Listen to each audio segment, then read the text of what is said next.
दोस्तों, हम आपके लिए हर हफ्ते एक एनिमेटेड हॉरर स्टोरी लाते हैं।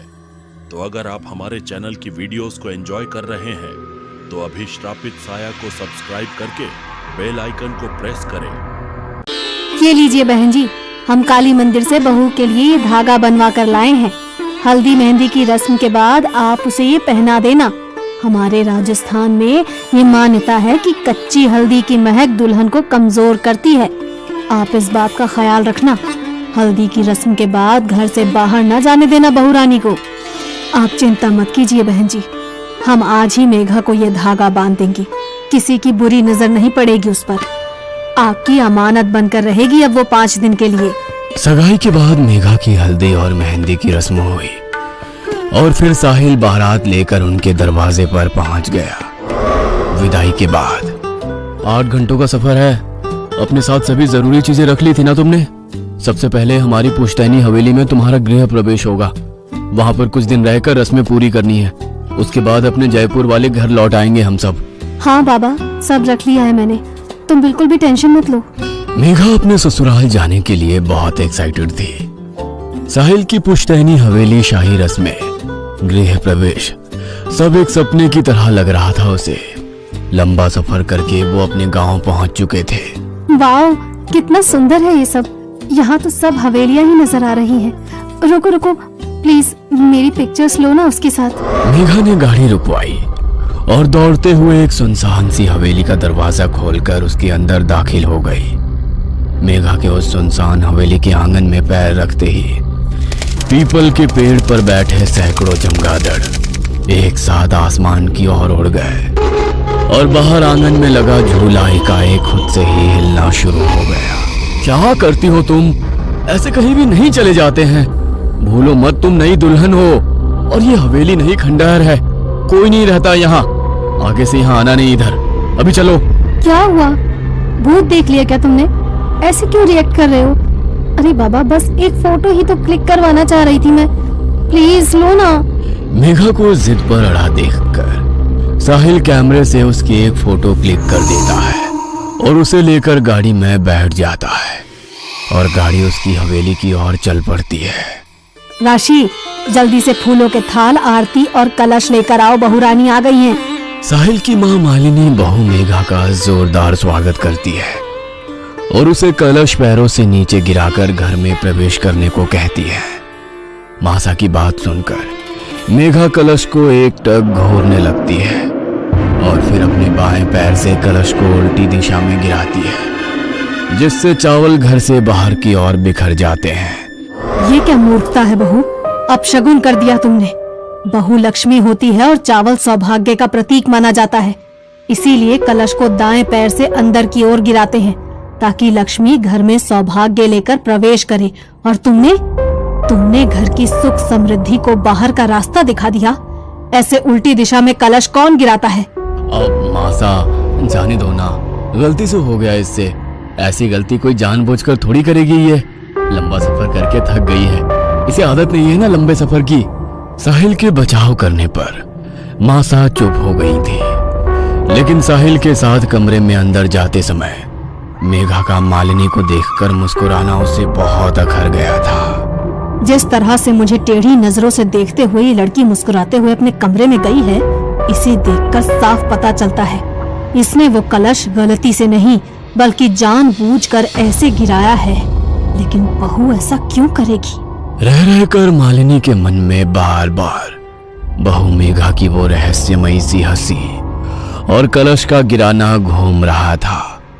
अगले दिन सुबह, साहिल, तुम जाकर पंडित जी को लेकर आओ, कुछ रस्में करानी है और बहू को कहना जल्दी से तैयार हो जाए। साहिल मेघा को तैयार होने के लिए कहकर पंडित जी को बुलाने चला जाता है। अरे मैंने इस साहिल से कहा था कि बहू को जल्दी तैयार होने को कहो, और यहाँ 2 घंटे बीतने जा रहे हैं लेकिन बहू अभी तक कमरे से बाहर नहीं आई। मालिनी बहू के कमरे के दरवाजे पर पहुंचकर ठिठक जाती है। अंदर से मेघा के खिलखिलाने की आवाज सुनाई दे रही थी। देखो, कोई आ जाएगा, अभी तुम जाओ। यहाँ हर समय कोई ना कोई मुझ पर नजर रखे रखता है। वैसे भी वो बुढ़िया बहुत घूरती है मुझे। ये साहिल तो घर से बाहर गया हुआ है। बहू बात किसके साथ कर रही है? मालिनी को कुछ समझ में नहीं आ रहा था। बिना कुछ सोचे वो दरवाजा खोलकर कमरे के अंदर दाखिल हो जाती है। अंदर कमरे में कोई नजर नहीं आ रहा था। पूरा कमरा खाली पड़ा हुआ था। अभी तो मुझे बातें करने की आवाज आ रही थी, इतनी जल्दी कहाँ गायब हो गई? मालिनी सोच ही रही थी कि तभी बाथरूम का दरवाजा खोलता है और मेघा अपनी साड़ी सही करती हुई बाहर आती है। अच्छा, तो अब ये दिखाने की कोशिश कर रही है कि ये बाथरूम में थी, लेकिन शायद उसे पता नहीं मैंने सब सुन लिया है। इससे सीधे सीधे पूछने का मतलब है ये साफ मना कर देगी। मुझे इस पर नजर रखनी होगी। मालिनी को बहू मेघा पर शक हो गया था और अब वो सारी बातें खुलकर जानना चाहती थी। कुछ ही देर में रस्में शुरू हो गई और सभी गृह प्रवेश की रस्मों में व्यस्त हो गए। अगले दिन मेघा, ये कैसी महक है हमारे कमरे में? मुझे तो सांस लेने में भी मुश्किल हो रही है। सर भारी हो रहा है, लगता है अभी उल्टी हो जाएगी।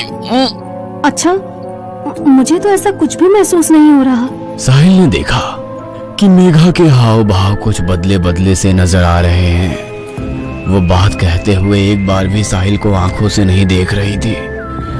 उसके चेहरे पर एक अजीब सी मुस्कान थी और वो लगातार अपनी लटों को उंगली में फंसाकर खुद में खोए हुए गुनगुना रही थी। मेघा, मेघा, कहाँ खोई हुई हो? साहिल के जोर से पुकारने पर मानो मेघा होश में आ गई थी। कुछ हुआ क्या अभी? साहिल को मेघा कुछ असामान्य लग रही थी, लेकिन अभी उसने उससे कुछ नहीं कहा। कुछ नहीं, एक कप चाय बना दोगी प्लीज?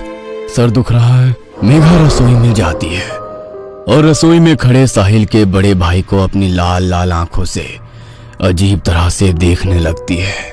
क्या बात है मेघा, तुम ठीक हो? मेघा धीमे कदम बढ़ाते हुए विनय के नजदीक पहुंच जाती है, जिससे विनय बहुत अनकंफर्टेबल फील कर रहा था। ये लो, कुलदेवी का प्रसाद है, मैं वही देने के लिए यहाँ आया था। विनय प्रसाद जैसे ही मेघा के हाथ से छुआता है, वह एक दोहरी सी आवाज में चीखकर वहां से भाग जाती है। इससे पहले कि विनय कुछ समझ पाता, उसने देखा सामने से मेघा रसोई में आ रही है, लेकिन इस बार जेठ को रसोई में देख उसने पल्लू से सर ढक लिया था। माँ, आपको ये लड़की कुछ अजीब नहीं लगती? कभी पल्लू ठीक करती है, कभी आकर चिपकने लगती है, पता नहीं कैसे संस्कार है इसके। विनय अपनी माँ को रसोई में हुई घटना बताने लगता है। अरे एक नंबर की चरित्रहीन लड़की पल्ले पड़ गई हमारे। छी, तुझे आकर छूने की कोशिश कर रही थी। नई बहू की इस हरकत को जानकर मालिनी के पैरों तले जमीन सरक गई थी। पहले मैंने उसे कमरे में किसी से बात करते सुना, और अब ये घटना। कैसी सड़क छाप लड़की आ गई है इस घर में। मुझे नजर रखनी होगी इस पर, वरना खानदान की नाक कटवा देगी ये लड़की। आधी रात का समय था। मालिनी को अपने कमरे में ठंडक का एहसास होने लगता है, जिससे उसकी नींद टूट जाती है। खिड़की की ओर नजर डालने पर उसे एक साया कांच के उस ओर से गुजरता हुआ नजर आता है। इतनी रात को कौन टहल रहा है हवेली में? मालिनी बिस्तर से उतरकर धीरे से कमरे का दरवाजा खोलती है तो देखती है मेघा तेज कदमों से अपने कमरे की तरफ जा रही है। कहाँ से आ रही है ये इतनी रात को? आखिर चल क्या रहा है इसके मन में? मालिनी अब हर समय बहू मेघा पर नजर रखने लगी थी। मैम साहब, चूड़ी वाला आया है। आपने नई दुल्हन के लिए राजस्थानी चूड़ा मंगवाया था क्या? मेघा, जाओ पसंद कर लो चूड़ा, मैं आती हूँ 2 मिनट में। 2 मिनट भी नहीं बीते थे कि मेघा सीढ़ियां उतरती हुई मालिनी के पास आती है। मासा, आपने बुलाया? मैं जरा बाथरूम में थी।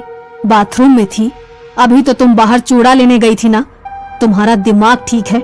इतनी जल्दी तुम सीढ़ियों से ऊपर जाकर वापस नीचे कैसे आ गई? मैं तो अभी आ ही रही हूँ ऊपर से।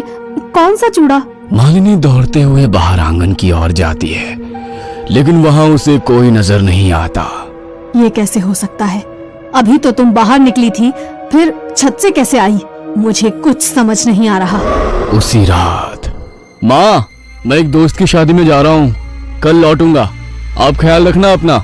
साहिल के जाने के कुछ देर बाद मालिनी को मेघा के कमरे से किसी की मर्दाना आवाज सुनाई देने लगती है। मालिनी बहू के कमरे का थोड़ा सा दरवाजा खोलकर अंदर झांक कर देखती है। अंदर का मंजर इतना डरावना था कि मालिनी के पांव अपनी जगह पर जम से गए थे। अंदर कमरे में सिर्फ मेघा थी और वो आराम कुर्सी पर दोनों पांव ऊपर करके सिमट कर बैठी हुई थी। हमारे चैनल श्रापित साया को अभी सब्सक्राइब करें, क्योंकि हम हर हफ्ते ऐसे एनिमेटेड हॉरर स्टोरी लाते रहते हैं।